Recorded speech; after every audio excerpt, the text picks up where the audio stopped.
भरत शत्रुघ्न का अयोध्या लौटना। असत्य रहित अनुपम दूत जो अयोध्या से चली थी।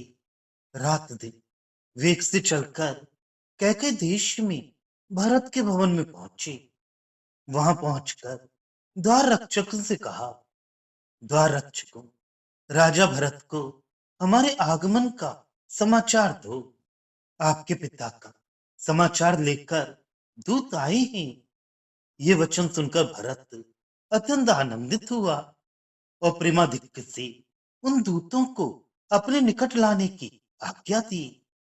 जब वे दूत निकट जाकर नमस्कार करके खड़े हुए, तब भरत ने कहा, मुकुटधारी चक्रवर्ती किंचित भी कष्ट के बिना सुखी है ना? दूतों ने कहा, चक्रवर्ती शक्तिशाली हैं। यह सुनकर आनंदित हो फिर भरत ने प्रश्न किया, मेरे प्रभु राम के साथ आवरण भूषित अनुज लक्ष्मण अक्षुण वैभव से युक्त है ना? दूतों ने हाँ कहा। तब भरत ने राम को उद्दिष्ट करके अपने सिर पर हाथ जोड़े।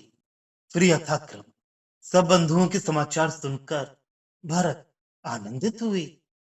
तब दूतों ने भरत से ये कहकर कि चित्रित करने के लिए असाध्य रूप से संपन्न हे भरत, चक्रवर्ती का ये श्री मुख अर्थात चिट्ठी है, पत्र दिया।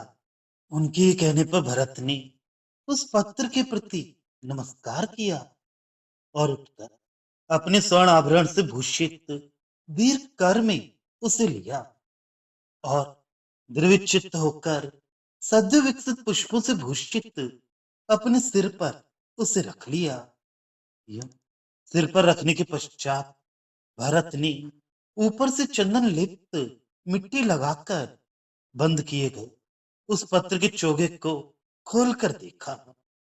उसका समाचार पढ़कर उन दूतों को कोटि से भी अधिक धन दिया। तब भरत इस उमंग में कि वे अपने ज्येष्ठ भ्राता के दर्शन करने वाले हैं, उज्जवल कांति फैलाने वाली हंसी से युक्त हुए, पुलकित हुए और उस पत्र पर सद्या तोड़कर लाए गए पुष्प डाले।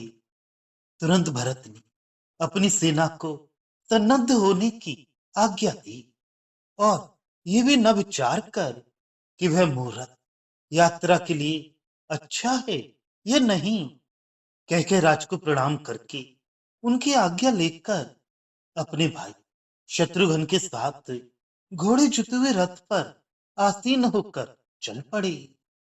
उस समय हाथी भरत को घेर कर चल पड़े।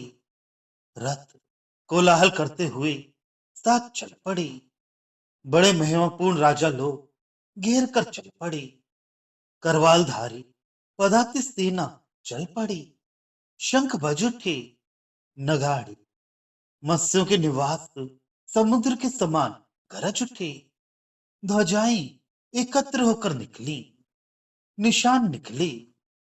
आम के टिकोरे जैसे नैनों वाली युवतियों के आरूढ़ होने योग्य हथनियां चली। मेघों की गरजते समय कौंधने वाली बिजली के समान सर्वत्र आवरण चमक उठे। अनेक रथों पर रखे गए विविध वाद्य बड़ी ध्वनि करने लगे।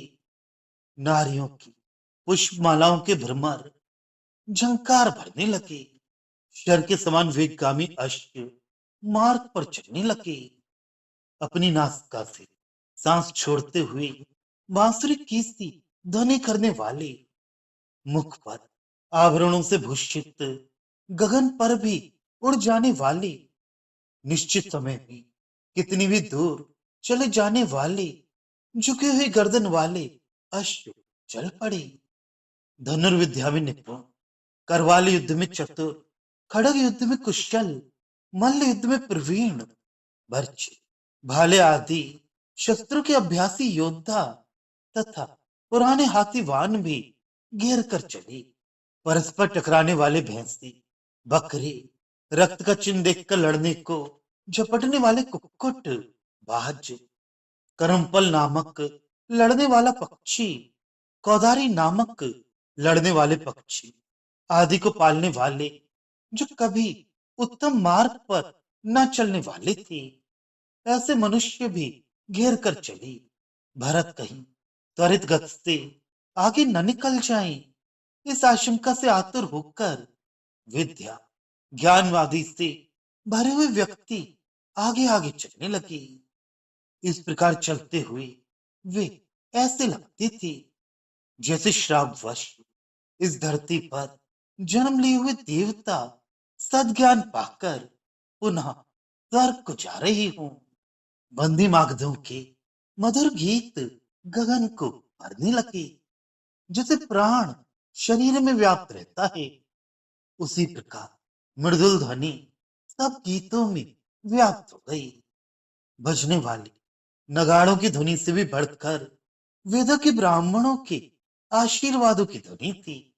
वृषभ समान मल्ल वीरों की गर्जन से भी बढ़कर बंदी मागधों की स्तुति पाठ की ध्वनि थी।